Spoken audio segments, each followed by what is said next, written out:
तुम्हारे घर में कितना बड़ा गैस का भट्टा, क्या रोज रोज काम में आता है? अरे बोलो, जम के बोलो जरा। नहीं आता। चम्मच छोटी सी, कटोरी छोटी सी, गिलास छोटा सा, थाली छोटी सी, छोटा सा बर्तन, छोटा सा कुकर, छोटा सा गैस, छोटी सी झाड़ू, छोटा सा आसन, छोटा सा सामान, छोटी सी चलनी चाय की। इतनी बड़ी कोई चाय की चलनी ला दे तो तुम्हारे क्या काम की? वो कोई बड़ा आयोजन होगा तब बड़ी चलनी काम आएगी, पर छोटी चन्नी चाय की तो हर कभी रोज रोज काम आती है। छोटा बर्तन, छोटी सामग्री, छोटी वस्तु, ये कभी भी काम आ सकती है, पर बड़ा बर्तन, बड़ी सामग्री, बड़ी वस्तु रोज रोज काम नहीं आती है। भगवान से भी कहना, परमात्मा हमको छोटा बना कर रखना और तेरी सेवा में लगा कर रखना।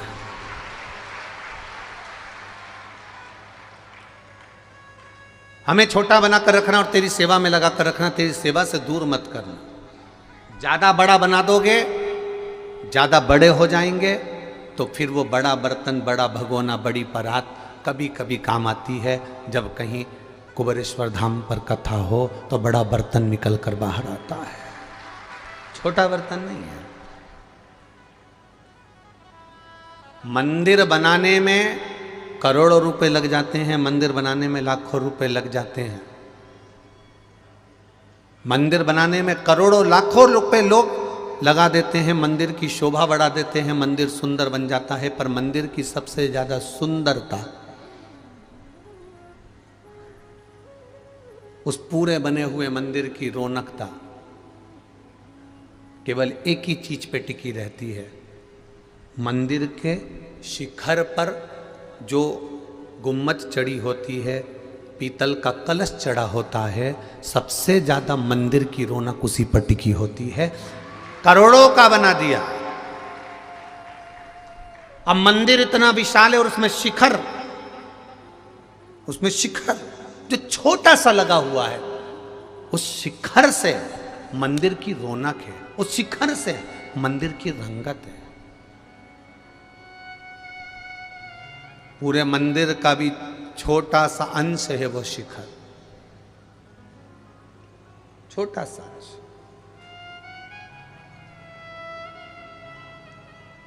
जितने छोटे रहोगे उतने परमात्मा के करीब, जितने छोटे रहोगे। बर्तन जो छोटा रहता है वो रसोई घर में पड़ा रहता है। ईमानदारी से बोलना, तुम्हारे घर के किचन में, रसोई घर में जहाँ तुम भोजन बनाते हो, छोटा सा रसोई घर, छोटा सा किचन, छोटा सा भोजनालय, उस भोजनालय के अंदर जो छोटे छोटे बर्तन हैं वो ऐसे जमे रहते हैं। कटोरियाँ, गिलासियाँ, चम्मचियाँ, थाली यहाँ सब ड्रॉज में रखे रहते हैं। अब इतना बड़ा बर्तन तुम ड्रॉज में रखोगे क्या? इतना बड़ा बर्तन तुम उस रेक से पर रखोगे क्या? उस जाली में रखोगे क्या? स्टील की अलमारी में रखोगे क्या? इतना बड़ा बर्तन तो तुम्हें कहीं दूसरी जगह रखना पड़ेगा। अर्थात छोटे बने रहोगे, जितनी नम्रता तुम में होगी, जितना छोटापन तुम में होगा, जितनी सहजता तुम में होगी, जितनी आनंदता तुम में होगी, तुम उतने, जैसे छोटा बर्तन रसोई घर में रखा होता है, छोटा बर्तन भंडारे में रखा होता है, उसी तरह जितने छोटे बने रहोगे, नम्र बने रहोगे, उतने महादेव के पास बने रहोगे, शिव के पास बने रहोगे। जितने बड़े बर्तन होते चले जाओगे, जितना बड़ा पात्र होते चले जाओगे, जितने बड़े भगोने होते चले जाओगे, जितना बड़ा बर्तन बनते चले जाओगे, जितने बड़े बनते चले जाओगे, उतना तुम्हें महादेव भी दूर करते चले जाता है कि अब मैं तुम्हें करीब नहीं रख सकता, क्योंकि ये पात्र बड़ा हो गया, ये कभी कभी निकलेगा, ये बर्तन कभी कभी काम आएगा। छोटा रहता तो मेरा रहता। भगवान मेरा महादेव भागवान बनाता है। मेरा महादेव क्या बनाता है? भागवान बनाता है, अर्थात भाग्यवान बनाता है। मेरा महादेव संपूर्ण विश्व के लोगों को भाग्यवान बनाने का प्रयास करता है, पर धीरे धीरे धीरे धीरे लोग समझते हैं कि हम खुद से भाग्यवान बने हैं, खुद से भाग्यवान बने हैं, तो वो धीरे धीरे भगवान की जगह स्वयं भगवान बनने का प्रयास करने लगते हैं। और भगवान बनने का प्रयास करने लगते हैं तो फिर वो भगवान की निगाह से नीचे चले जाते हैं, भगवान की दृष्टि से नीचे चले।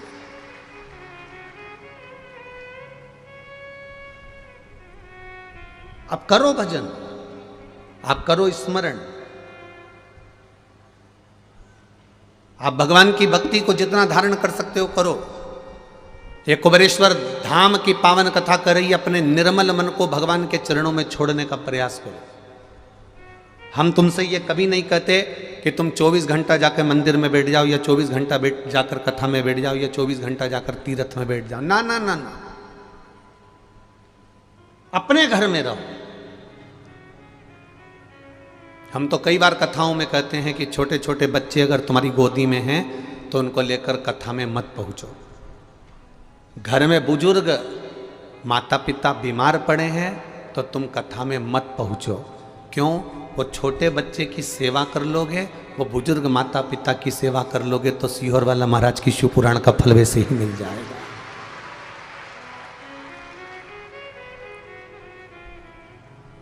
बच्चे कष्ट में हो या घर के बुजुर्ग कष्ट में हो और आप बैठकर कथा का रस तत्व ग्रहण करो, ये हमको अच्छा नहीं लगता। प्रयास करो।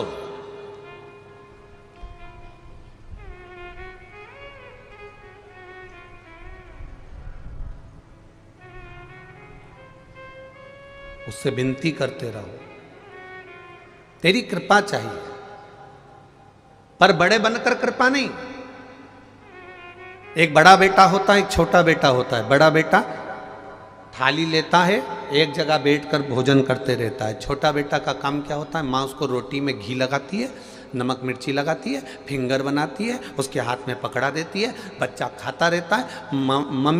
माँ का पल्लू पकड़कर माँ के पीछे पीछे जाता रहता है। माँ इधर जाए वो खाता खाता उधर चले जाए, माँ उधर जाए वो खाता खाता उधर चले जाए, माँ उधर जाए वो खाता खाता उधर चले जाए। एक बड़ा बेटा है जो एक जगह बैठकर खा रहा है, एक छोटा बेटा है जो माँ के पीछे पीछे दौड़ दौड़ कर खा रहा है। भगवान से कहना हमें इतना बड़ा मत बनाना कि हम एक जगह बैठकर तेरा भजन कर सकें, हमें छोटे बच्चे की तरह बनाना, चलते फिरते तेरा भजन करें और अंत में तर जाए।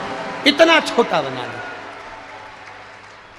छोटा बच्चा चलते चलते भोजन कर रहा है और माँ के पीछे चल रहा है, उसी तरह हमको इतना छोटा बनाकर रखना कि चलते फिरते तेरा नाम भजें। हम कोई तपस्वी नहीं बनना चाहते, हम साधक नहीं बनना चाहते, हम संत नहीं बनना चाहते, हम साधु नहीं बनना चाहते। हम तो अपने घर में रहना चाहते हैं, अपनी गृहस्थी में रहना चाहते हैं, अपने परिवार में रहना चाहते हैं, पर छोटे बनकर रहेंगे तो सुखी रहेंगे, सुखी।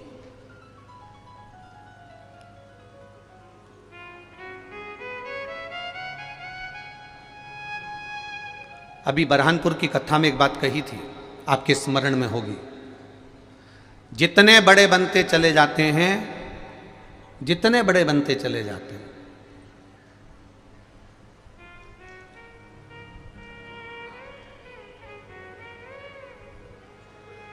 उसकी दो चीजें उसके पास से चली जाती है। हम जितने बड़े बनते चले जाएंगे उसकी दो चीजें उसके पास से चली जाएंगी। क्या क्या? एक उसके चेहरे की स्माइल और एक उसके थाली में मलाई। थाली में भोजन में उसके ना तो घी मिलेगा, ना शक्कर मिलेगी, न रबड़ी मिलेगी, न बालूशाही मिलेगी, न जोरदार एक से बढ़कर एक मालपुआ रबड़ी कुछ भी उसकी थाली में नहीं मिलेगी। जितना बड़ा बनता चले जाता है उतनी उसकी स्माइल कम हो जाती है, हंसी कम हो जाती है और थाली में भोजन की मात्रा कम होती चली जाती है। तो ऐसा बड़प्पन किस काम का? ऐसा बड़प्पन किस काम का कि तुम चार लोगों में खुलकर हंस भी नहीं सकते?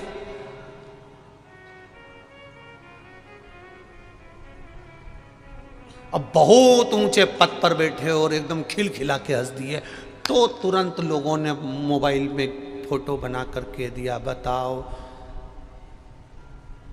कैसे घोड़े जैसे हंस रहा है। फिर कहेंगे ये इतनी बड़ी जगह बैठ कर रही साहस। अब बहुत सावधानी रखना पड़ती है, इसलिए जो बड़े बड़े लोग होते हैं VIP, उनको तुम ज़्यादा हंसते हुए नहीं देख सकते। उनको हंसना भी होता है तो बेचारे ऐसे हंसते हैं, थोड़ा सा मुंडा हिलाएंगे, ज़्यादा हिलाएंगे तो ये बेचारे यूं चले जाएंगे। ज़्यादा बड़े बने तो दो चीज़ चली गई, एक हंसी चली गई और एक थाली में से भोजन कम हो गया। जो छोटा है घी की रोटी खा रहा है, चकाचक खा रहा है, ये कमाने के चक्कर में इतना अग्रणी रहा कि घी की रोटी खा नहीं सकता क्योंकि ब्लड प्रेशर है, और मिठाई खा नहीं सकता क्योंकि शुगर है। बड़ा तोल मोल कर खाता है, बड़ा गया, दोनों चीज गई। बड़ा एक निवेदन आपसे, इतने बड़े ना बनिएगा, छोटे बनकर चलिए, छोटे बनकर, उसका सुख आपके जीवन को आनंदित देगा।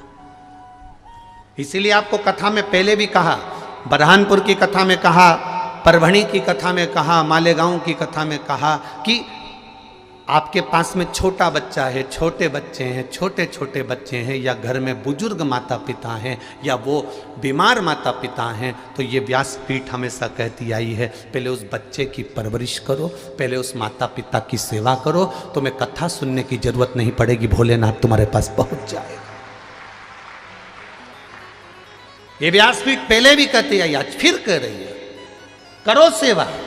सेवा में जो सुख है वो दुनिया में कहीं सुख नहीं होगा। सेवा में जो आनंद है वो दुनिया में कहीं नहीं होगा।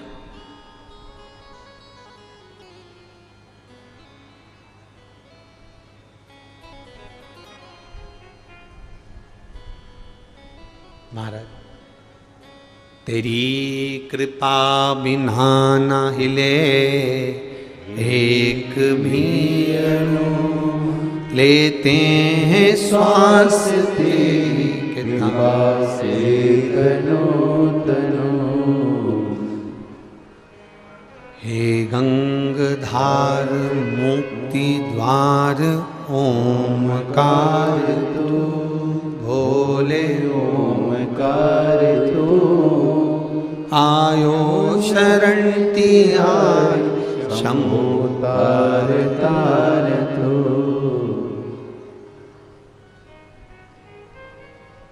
जितने हम बड़े बनते चले जाते हैं, उतने हम संस्कारों से विहीन होते चले जाते हैं। पर बड़े बनने में आपके विश्वास की प्रबलता होना चाहिए। महाराज,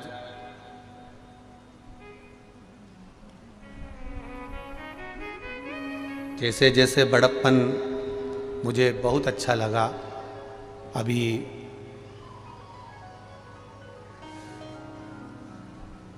अंबानी परिवार ने एक चीज संसार के लोगों को बहुत अच्छी दर्शाई। एक चीज अंबानी परिवार ने संसार के लोगों को बहुत अच्छी दर्शाई। करोड़पति अरबपति होने के बाद भी शादी करी तो बेटे बहू किसी हिल स्टेशन पर नहीं गए, वो बेटे बहू सारे देवालय और शिवालय घूमते रहे। ये प्रेरणा दी। और आप लोगों ने भी मीडिया में देखा होगा, सोशल मीडिया में देखा होगा, कहीं नाथद्वारा जा रहे हैं, कहीं तिरुपति जा रहे हैं, कहीं काशी जा रहे हैं, कहीं सोमनाथ जा रहे हैं, कहीं मल्लिकार्जुन जा रहे हैं। ये प्रेरणा दी है।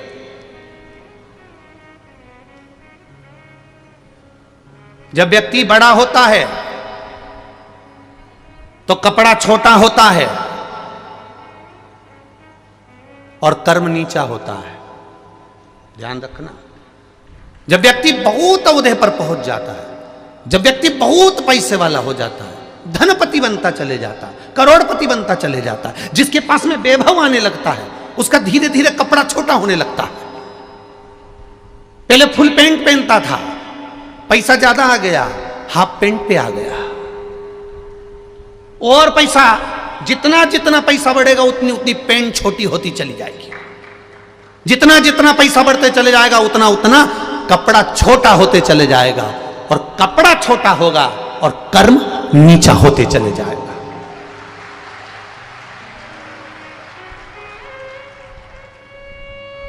पर कई करोड़पति और धनपतियों को देखा जिन्होंने पेट्रोल पंप पर काम कर कर तगाड़ी धोकर अपनी जिंदगी बनाई, उनके कपड़े छोटे नहीं हुए और उनका कर्म भी नीचा नहीं हुआ, वो भी प्रबल ही रहा। प्रबल। बहुत पढ़े लिखे बेटा बेटी हो जाते हैं, बहुत अव्वल पढ़े हुए हो जाते हैं। मैं उनसे एक बात कहना चाहूँगा कि तुम बहुत पढ़ गए, बहुत लिख गए, बहुत फैक्ट्रियाँ तुम्हारी हो गई, बहुत दौलत तुम्हारे पास हो गई, पर एक बात कहूँगा, मेरे भारत की संस्कृति सभ्यता को मत भूलना। सिर पे पल्लू, माथे पर बिंदी और मुख से हिंदी निकलती रहना चाहिए। ये सभ्यता और संस्कृति समाप्त नहीं होना चाहिए। तुम्हारा वैभव कितने दिन का है, सत्ता कितने दिन की है, धन बढ़े, कपड़ा छोटा मत होने देना। मेरे पिताजी ये हैं, मेरे पिताजी वो हैं, और बेटियां बेटे कपड़ा छोटा पहनना चालू कर दिए। छोटा होते होते होते होते आज धन के चक्कर में कपड़ा इतना छोटा हो गया कि सोचने वाले को भी पड़ता है कि इतना धनपति होने के बाद तो अच्छी कपड़े पहना सकता था, पर कपड़े वो पहनाने को तैयार है पर पहनने को तैयार नहीं, क्योंकि धन वैभव शरीर पे से कपड़े कम करते चले जाता है। वैभव, सत्ता, धन। मेरे भारत की पहचान, मेरी भारत की संस्कृति की पहचान, मेरे भारत की सभ्यता की पहचान आज भी मीराबाई का कोई चित्र देखना, कर्माबाई का कोई चित्र देखना, मुक्ताबाई का कोई चित्र देखना, माँ शारदा का कोई चित्र देखना, आज भी जितनी संत सन्यासन साध्वी साधु तपस्वी जो पूर्व में हुई हैं, मुक्ताई वगैरह जो भी हैं, इनका दर्शन यदि करोगे तो इनका सिर पे पल्लू नीचे नहीं मिलेगा, इनके सिर पे पल्लू ढका हुआ मिलेगा। ये प्रेरणा देते हैं कि तुम कैसे भी आगे बढ़ो पर मस्तक से पल्लू नहीं हटना चाहिए। आज क्या हो रहा है, क्या वस्त्रों की आजकल फैशन इतनी विचित्र आ गई कि उसका क्या वर्णन करो, क्या कहो उसको।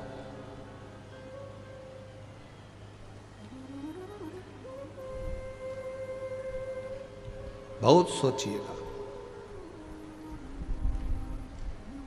मत बुरे कर्म कर बंदे वरना पछताएगा, भगवान की आंखों से तू बच नहीं पाएगा, तू बच नहीं पाएगा।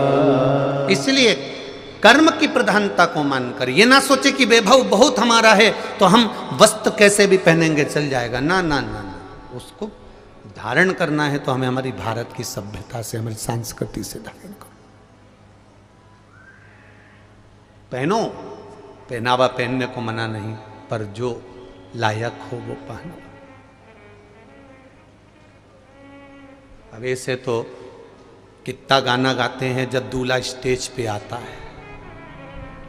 जब दूल्हा स्टेज पर आता है तो कितनी धुन बजती है। वो एक गाना गाते ना, अजीबो शान शहंशाह। जब दूल्हा स्टेज पर आ रहा है और डीजे पर गाना बज रहा है, अजीबो शान शहंशाह। अब दूल्हे को भी लग रहा है कि मेरे लिए गाया गया है, मैं शहंशाह। और जिसकी शादी में इतने जोरदार जोरदार गाने बजे कि उसको शहंशाह बना दिया, बाद में उनकी पत्नी उनसे कहती है दूध की थैली लिया और ताबील लपेट के जाए तो क्या लगे। ताबील लपटी हुई है और पत्नी कह रही है दूध की थैली लिया। अब वो अजीबो शान शहंशाह दूध की थैली लेने गया, दोस्त कह रहा है आज तो तू तो रोज 8:30 बजे उठता था, आज 6 बजे। अरे वैसे ही आज नींद नहीं आई मारे, आज मारे नींद नहीं आई। तो क्या थारे को तो मैं पहचानूं, तू 9-10 बजे उठने वाला, भाभी आई जब से तो तू फिर भी 8 साढ़े 8 बजे उठ जाए है। पर आज तो गजब कर दिया तेने, 6:30 बजे, बस मारे नींद नहीं आई। इतने में पीछे डीजे में फिर गाना चल, अजीबो शान से। इतने में ये चिल्ला के बंद कर दे इस गाने को, बंद करो, बंद कर दे इस गाने को। उसने पूछा क्यों बंद करूं, मेरी दुकान पे बज रहा है, मेरी दुकान पे बज रहा है, नहीं करना बंद, नहीं बंद कर तू इस गाने को। पूरी जिंदगी नाश कर दी इस गाने ने। स्टेज पे माला लेकर खड़ा था जब गाना बज रहा था, अजीबो शान शहंशाह। वो शहंशाह को काबिल पे दूध लेने भेज दिया।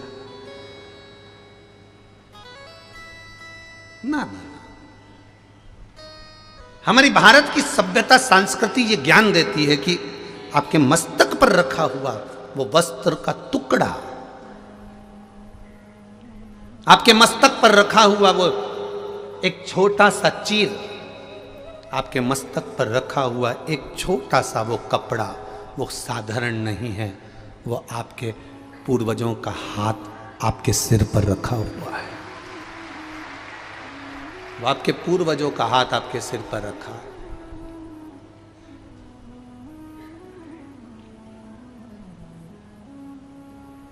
जो दिखावा करता है वो ही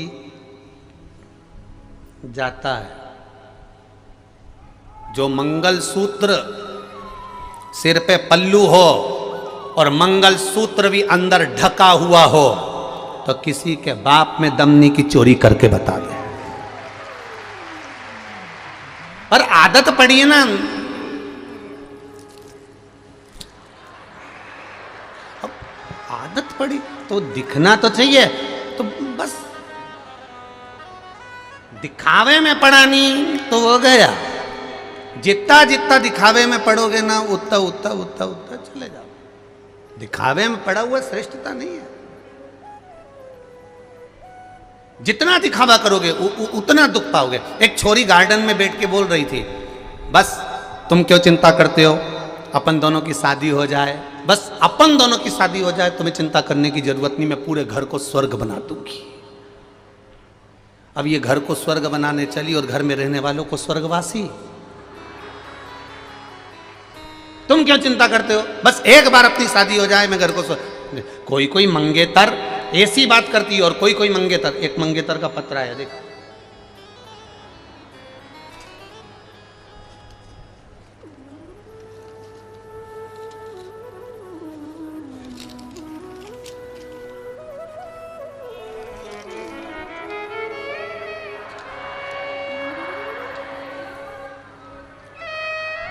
मैं जय पाठक काशी का रहने वाला हूँ। कहीं बैठे हो जय पाठक तो हाथ हिला सकते हो। मैं जय पाठक काशी का रहने वाला हूँ महाराज जी। मेरा जॉब पुणे में है। मेरा मोबाइल नंबर ये है, आप लोग भी पत्र को टीवी पर पढ़ सकते हो। मैं महाकालेश्वर और सीहोर दर्शन के लिए, मेरी मंगेतर को दर्शन कराने के लिए छत्तीसगढ़ गया था।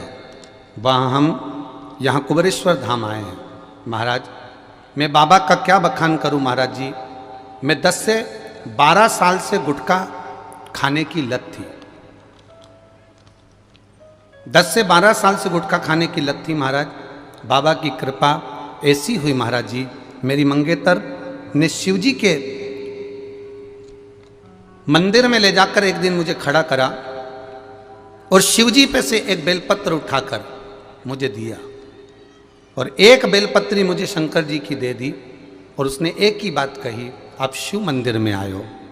सीहोर वाला महाराज कहता है शिव के दरवाजे पर हमेशा सत्य बोलना। एक बात कहूँ, ये बेलपत्र आज खाओ और गुटके को त्याग दो। गुरुदेव 10 से 12 साल तक मेरे पूरे परिवार ने उस गुटखे को छुड़ाने का प्रयास करा। 30 से 40 गुटखा प्रतिदिन खाता था। एक बेलपत्री मेरी उस मंगेतर ने मुझको दी, मैंने शिव मंदिर में जिस दिन से खाई, गुटखे से ऐसी नफरत हो गई कि आज मैं उस गुटखे को छोड़ चुका हूं, नहीं खा। धन्यता है आपकी, साधुता है। ये आपका प्रयास है शिव के प्रति। दुनिया के लोग आज के समय में शंकर जी के नाम से बहुत नशा करा रहे हैं। भांग पियो, शंकर जी की प्रसादी है।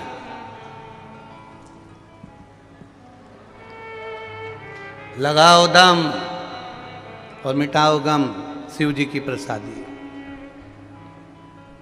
कौन सी पुराण में किस जगह पर लिखा है कि शंकर भगवान ने भांग पी थी? कौन सी पुराण में किस जगह पर लिखा है कि शंकर भगवान ने गांजा पिया था?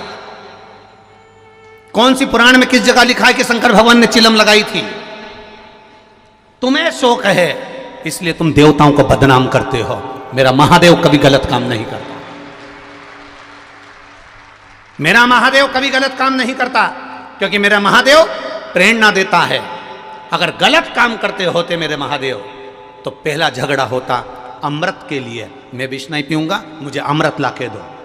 पर विष पी गया कि मैं क्रोध नहीं चाहिए, झगड़ा नहीं चाहिए। क्या करूंगा उससे? अमृत का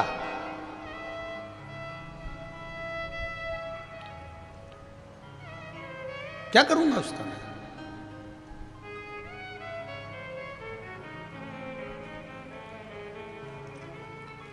एक घर में इकट्ठे रहने से परिवार नहीं होता। जी सुन लो री, जहां जहां से आई हो, और जी जाओ तुम भी। एक घर में इकट्ठे रहने से परिवार नहीं होता। एक साथ रह रहे हो, इकट्ठे रह रहे हो, एक जगह पर खाना बन रहा है, एक जगह पर भोजन बन रहा है, और सबसे कहते फिर रहे हो हम 5 भाई का परिवार एक साथ रहता है, 6 भाई का परिवार एक साथ रहता है, 4 भाई का परिवार एक साथ रहता है, 3 भाई का परिवार एक साथ रहता है, 2 भाई का परिवार एक साथ रहता है। ये तुम दुनिया भर में कहते फिर रहे हो। एक साथ रहने से परिवार नहीं होता। परिवार की प्रधानता होती है कि परिवार में कोई दुखी तो नहीं है, किसी को कष्ट तो नहीं है, जो आपको अपने दिल की बात बता दे, वो परिवार होता है। एक जगह एक रसोई घर से खाना खाने से परिवार नहीं होता। अपने दिल की बात बता देने से, अपने गम को बता देने से, अपने एक श्रेष्ठ भाव को तुम्हारे सामने प्रकट कर देने पर, उसके दिल की बात को तुम समझ जाओ, उसके हृदय की बात को तुम समझ जाओ, उसके चित्त बात को तुम समझ जाओ, तो समझो कि परिवार में रह रहे हो। और मालूम पड़े एक जगह रोटी बन रही है, सब अपना अपना कमरा में खाया पिया, दुकान धंधे पानी पे गए, रात को बैठ गए, खाया पिया चल दिए। इसको परिवार नहीं कहते। परिवार में इसका चेहरा क्यों उतरा है? माँ आज तू दुखी क्यों है? पिता तेरे मन में क्या बात चल रही है? ये छोटे भाई के बच्चे को क्या हुआ, बड़े भाई के बच्चे को क्या हुआ, इसको क्या हुआ? ये परिवार है जिसमें एक दूसरे के प्रति समर्पण का भाव है, एक दूसरे के प्रति दर्द जागृत हो, एक दूसरे के प्रति प्रसन्नता का भाव जागृत हो, उसको परिवार कहते हैं। खाना एक जगह बन रहा है, हम 5 भाई का परिवार, 6 भाई का परिवार एक जगह रह रहे हैं, पर इनसे पूछो तो एक गंगा जा रही, एक यमुना जा रही। बस खाना एक जगह बन रहा है, बाकी की खा भी एक जैसा नहीं रही है। इसका पति खाने आया तो जगदम्बा उतर के नीचे आई, फिर उसने परोसगारी करी, उसने बनाया। उसका पति आया तो जगदम्बा उसकी आई चंद्र घंटा, उसने खिलाया। फिर आ गई कुसमांडा, फिर स्कंदा, फिर उसके बच्चे आए तो उसने दूध भर कर दिया, उसके बच्चे आए तो उसने चाय बना कर दी, उसके बच्चे आए तो उसने बॉर्नवीटा बना कर दिया। ये कहां की रीति है? 5 एक रसोई घर में मिलती। जी ला मैं थाली लगा दूं, जी ला मैं ये सामान कर दूं। उसको परिवार कहते हैं। दिन भर गप्पो जैसा मुंह बना के फिरे और केम परिवार परिवार परिवार में दे, इसको परिवार नहीं कहते।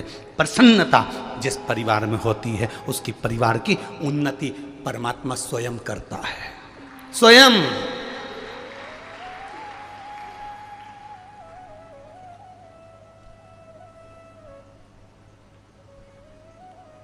कितनी तमन्नाएं हमारे भीतर, कितनी आकांक्षाएं, कितनी इच्छा भरी हुई है, कितनी इच्छा। कोई ऐसा मिल जाए जो मेरे सारे दुख मिटा दे।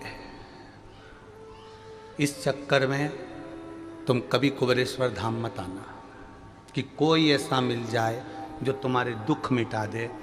इस चक्कर में कभी तुम कुबेरेश्वर धाम मत आना, फिर कोई दूसरा महाराज के पास चले जाना जो तुम्हारा दुख मिटा दे। कुबेरेश्वर धाम पर आना तो इस चक्कर में मत आना कि कोई ऐसा मिल जाए कि मेरा दुख मिटा दे, क्योंकि किसी की सामर्थ्यता नहीं कि आपका दुख मिटा दे। राम जी का दुख राम जी को मिटाना पड़ा था, कृष्ण भगवान का दुख भगवान कृष्ण को मिटाना पड़ा था। आपका दुख आपको मिटाना पड़ेगा और वो भजन के बल पर मिटाना पड़ेगा।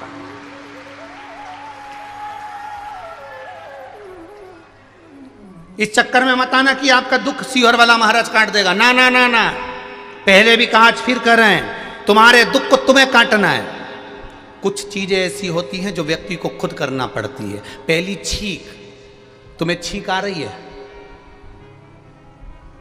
और तुम पड़ोसन से कहते छींक ले, तुम्हारी छींक पड़ोसन छींक लेगी क्या? जम के बोलो जरा। नहीं, तुम्हें खांसी चल रही है, अब जैसे हमको चली अभी थोड़ी देर में, हम तुमसे कहते हैं ए हरी साड़ी वाली जीजी खांस ले, अब हमारी खांसी तुम खांस लोगी क्या? बोलते जाओ जरा। नहीं, सिर तुम्हारा दुख रहा है और दवाई तुम अपने पति को खिला दो और सोचो कि तुम्हारा सिर अच्छा हो जाए, हो जाएगा क्या? नहीं, दवाई भी तुम्हारी तुमको खाना पड़ेगी, छींकना भी तुम्हारा तुमको पड़ेगा, खांसना भी तुम्हारा तुमको पड़ेगा, भोजन भी तुम्हारा तुमको करना पड़ेगा। उसी तरह दुख भी तुम्हारा तुमको काटना पड़ेगा, कोई दूसरा नहीं काट सकता। पर हम भ्रांतियों में जी रहे हैं। कोई ऐसा बाबा मिल जाए, कोई ऐसा महाराज मिल जाए जो हमारा दुख काट दे, तो महाराज का तो खुद नहीं कट रहा, वो तुम्हारा खाक काटेगा।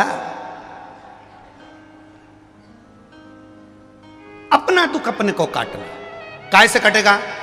तो तुलसी बाबा ने लिख दिया, कलयुग केवल नाम आधारा, श्री शिवाय नमस्तुभ्यम। हमने बुरा कर्म करा है तो उसको काटना हमको पड़ेगा। पूर्व में हम करके आए हैं तो हमको भोगना पड़ेगा। उस भोगते समय पर दुख आया है तो थोड़ा भगवत भजन में लग जाओ।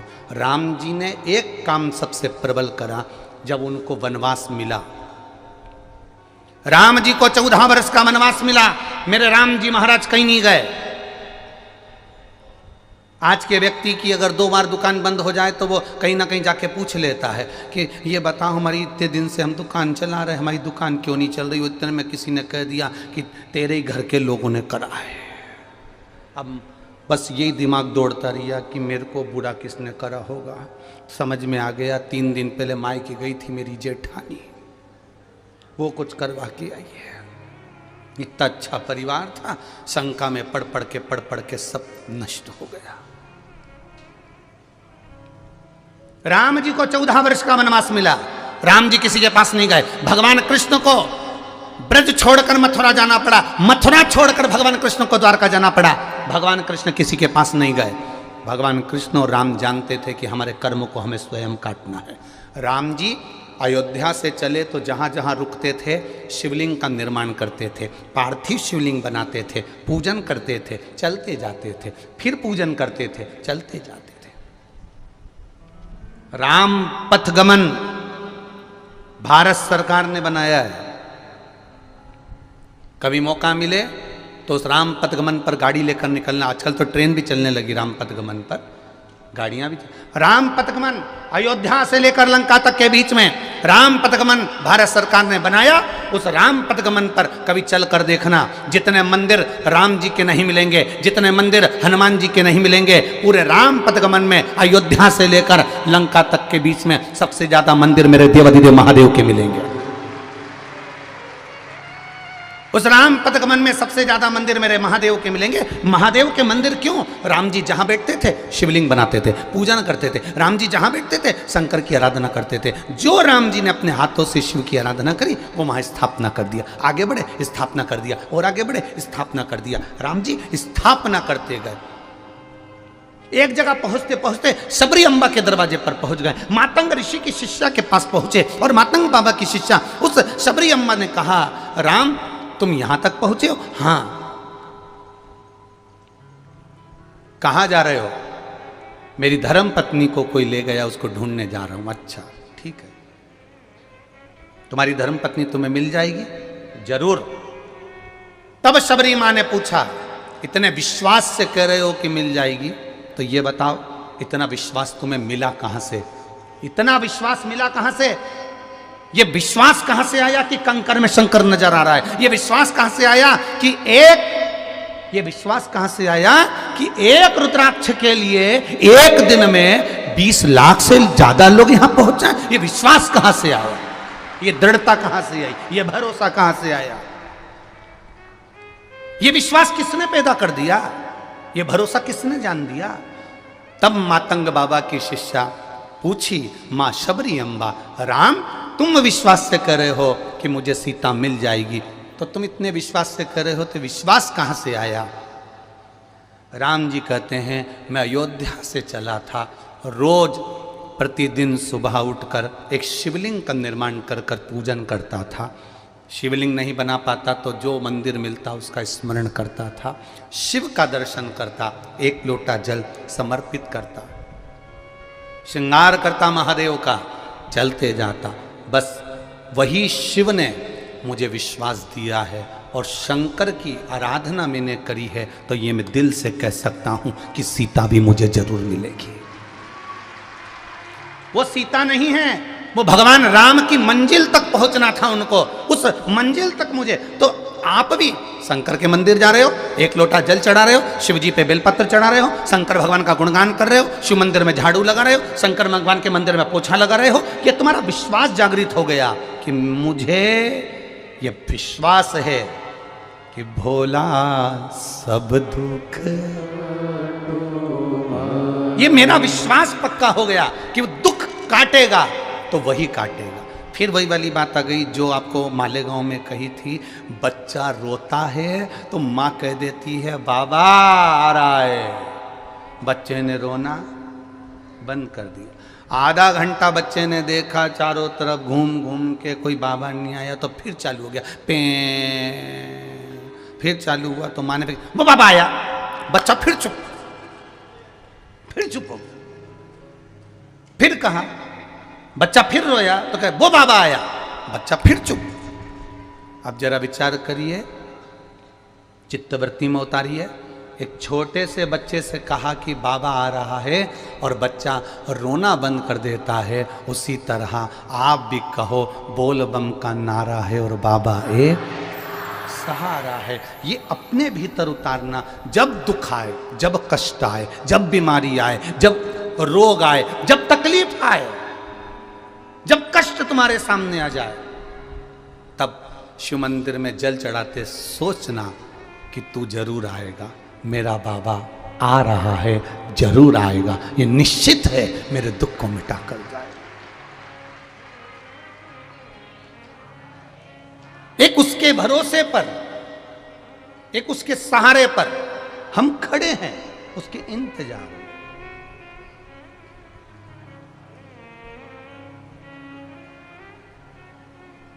उसको पुकारो।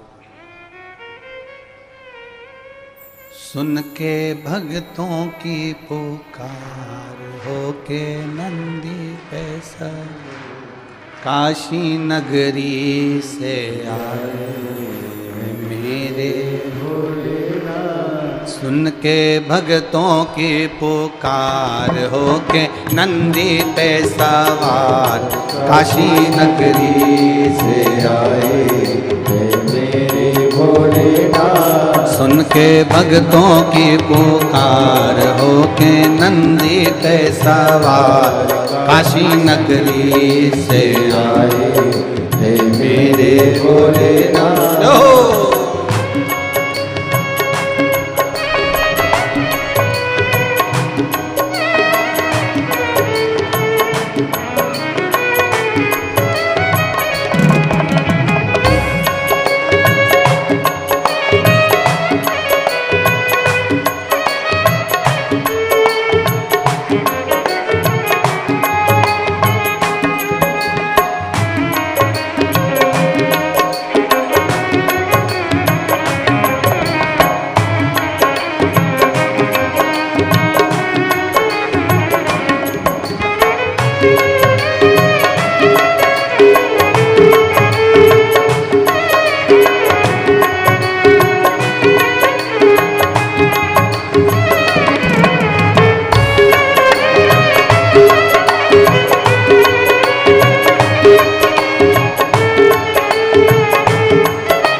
बस में रमाए देखो डमरू बजाए, कैसा निराला भोले रूप सजाए।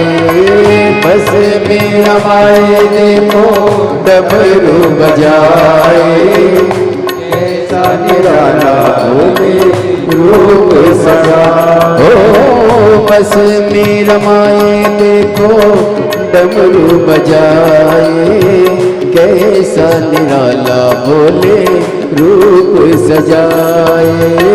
बस में रमाए देखो डमरू बजाए, कैसा निराला भोले रूप सजाए।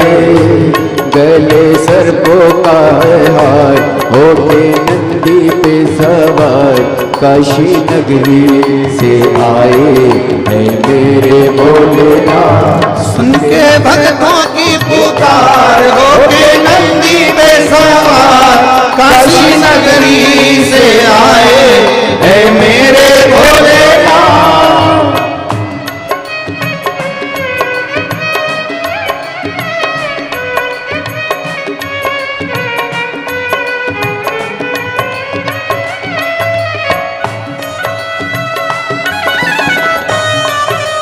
जय हो।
छाल पहने भोले जटाओं में गंगा, चम चम चमकता है माथे पे चंदा।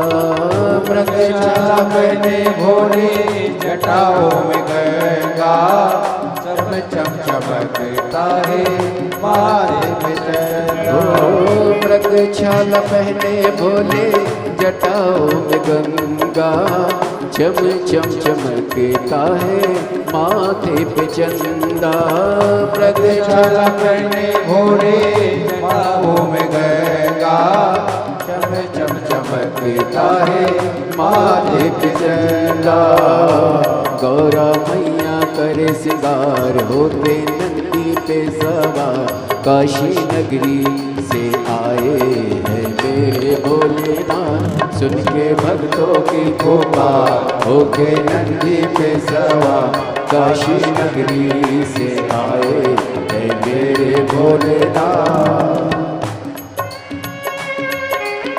हरि बोल। राधे।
देव के देव इनकी महिमा महान है, भोले भक्तों के ये तो भोले भगवान है।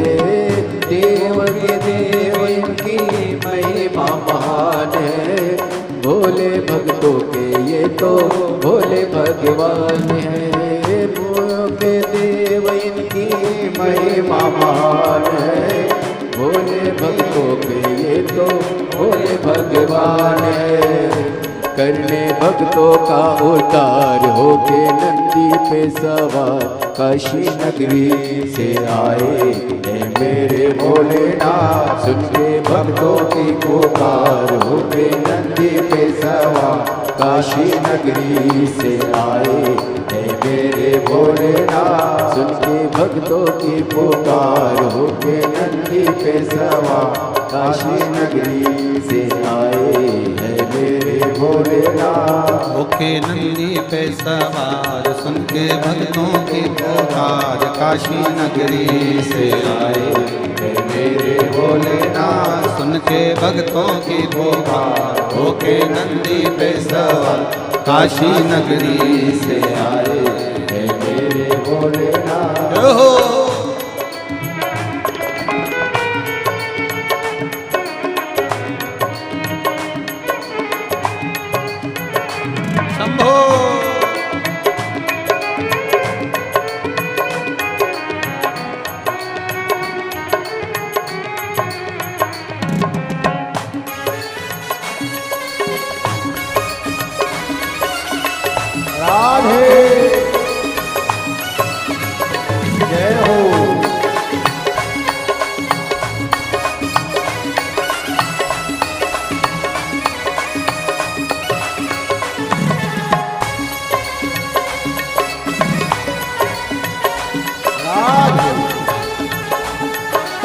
भोले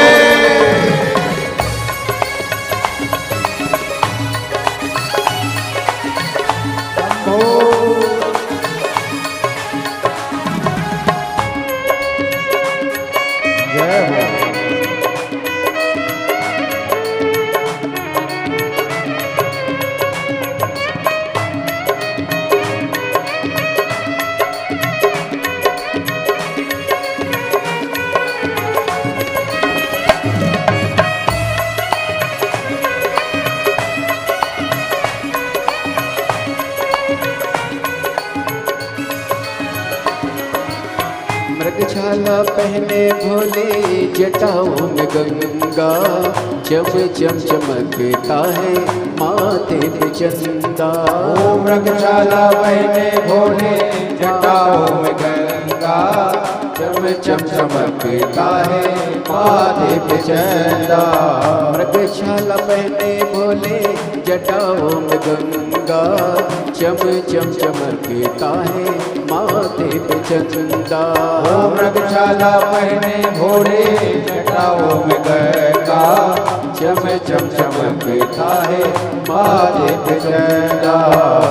गौरा मैया करे सिंगार होके नंदी पे सवार काशी नगरी से आए है मेरे भोलेनाथ। होके भक्तों के सवार होके भक्तों के सवार काशी नगरी से आए है मेरे भोलेनाथ। सुन के भक्तों की पुकार होके नंदी पे सवार काशी नगरी से आए है मेरे भोलेनाथ। सुन के भक्तों की पुकार होके नंदी पे सवार काशी नगरी से आए है मेरे भोलेनाथ। सुन के भक्तों की पुकार होके नंदी पे सवार काशी नगरी से आए है मेरे भोलेनाथ। काशी नगरी से आए हैं मेरे भोलेनाथ। काशी नगरी से आए हैं मेरे भोलेनाथ। हर हर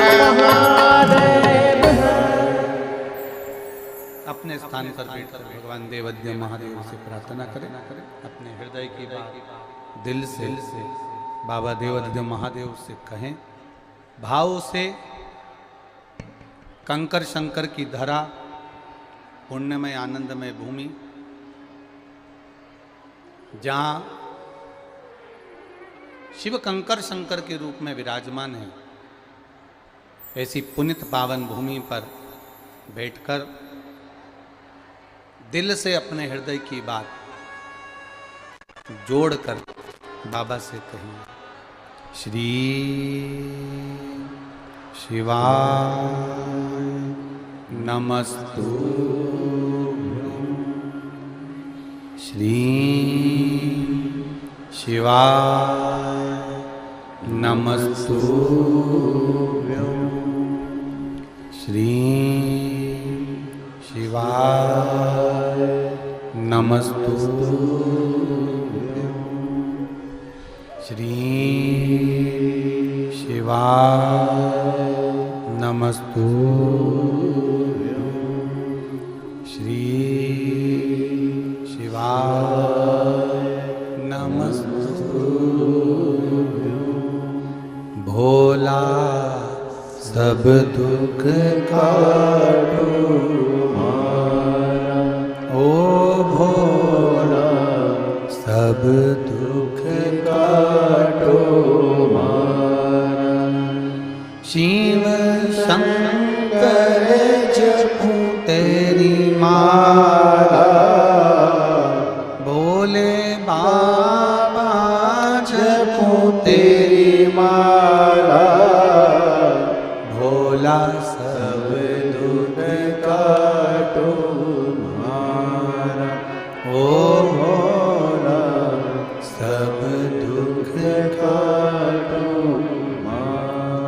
देश है मंगल मंगलकारी, वेश है मंगल मंगलकारी। शमशान वासी हमारा, शमशान वासी हमारा। भोला सब दुख काटो मारा, ओ भोला सब दुख काटो मारा। भगवान शिव ओघड़दानी त्रिकालदर्शी कैलाशी अविनाशी शिव तत्व कह, अपने कर्म के अनुसार भोगना हमको है। शिव महापुराण की कथा कहती है, जिस समय पर माँ जगतजननी पार्वती मैया भगवान शंकर जी के साथ में पाणी ग्रहण संस्कार कर रही हैं, माता पार्वती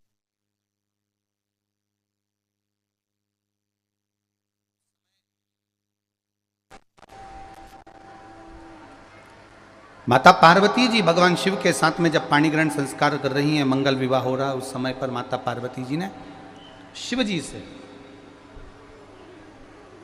कुछ हृदय की बातें कही। अब जरा देखिएगा, बहुत सुंदर प्रसंग है ये वाला। इस प्रसंग को आप अपने जीवन में उतारने का प्रयास करिए।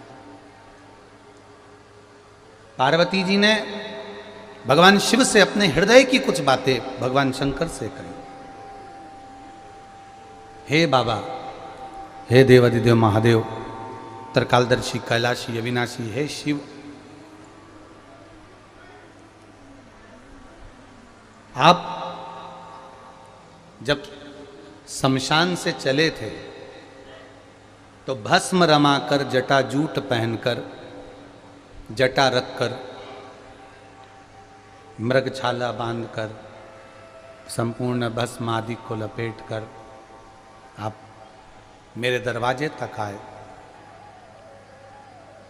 हे भोलेनाथ, हे शंभु, हे त्रिकालदर्शी, हे कैलाशी, केवल आपसे इतना सा पूछना चाहती हूं। मेरे बाबा, जब मेरे दरवाजे पर आप आ गए, गले में सर्प लटक रहे हैं, मुंडों की माला पहने हुए हो, मृगछाला पहने हुए हो, बाबा मेरी माँ मैनावती आपका स्वरूप देखकर चक्कर खाके जमीन पर गिर गई।